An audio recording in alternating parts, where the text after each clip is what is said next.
I believe that the American government is sort of trapped by the Israelis.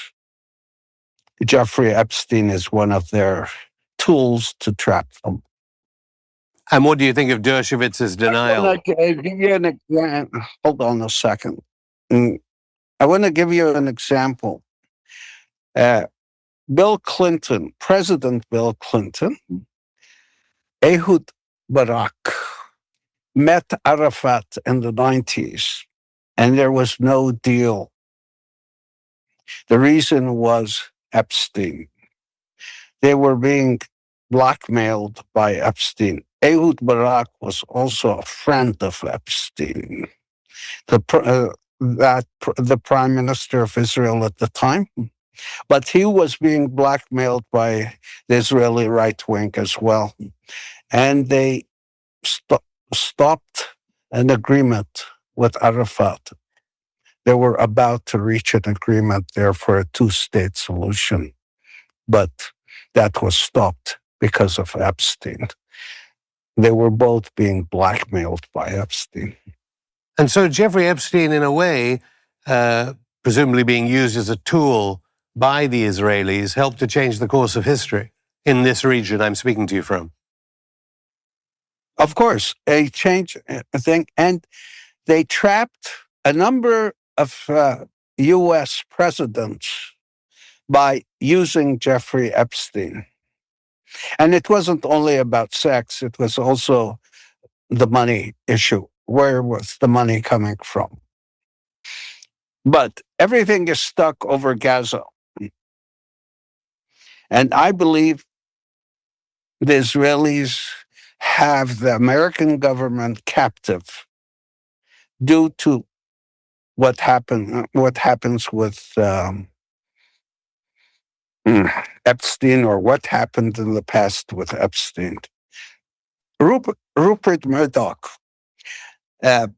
newspaper, Wall Street Journal, put out that card or something, a birthday card Trump sent to Epstein. Where do you think they got it from? And I don't think Trump wants to continue this war or the genocide. I think it's the Israelis holding him back. Given how much maverick power he has to create peace in South North Korea, in Palestine, in all these different places, one might ask, why do they need Jeffrey Epstein? Why can't they just assassinate Donald Trump? I know there's a lot of speculation. There has been that John F. Kennedy was assassinated with Israeli intelligence help. Why do they need things like Jeffrey Epstein? Somebody tried to assassinate him, didn't they? Before the election. It doesn't always work. I'm not sure what's going to happen because, people look at these pictures of starving children all over the world, and there's a lot of pressure on these politicians to say enough, to tell them enough is enough. I'm not sure how far this will go. And I think the Israelis are committing harakiri on themselves, or by doing this, because eventually they will be stopped. Now, that is where the GCC countries arguably can leverage financial power to replace AIPAC lobbying power, as it were. Do you believe that Trump can begin to leverage some of that Arab world, global South, BRICS world power to be able to end the genocide? No, I believe that he can end the genocide right now if he just stops being scared of the Israelis. What are they going to say about him? How many girls did he abuse? How many billions of dollars he took? Let them say whatever they say.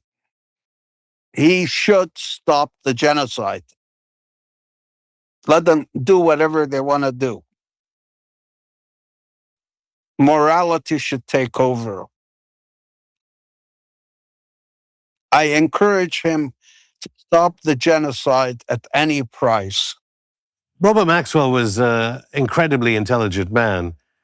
He was trying to leverage things against the Israeli state, perhaps financial deals for his company. Look what happened to him. Can't the Israelis every time tell Trump, you try and mess with us? Someone as clever, and people can look up Robert Maxwell's heroic wartime record, they can still kill you. I can't comment about that, but I hope Donald Trump will have the interest of the United States and the Middle East at heart and do the right thing.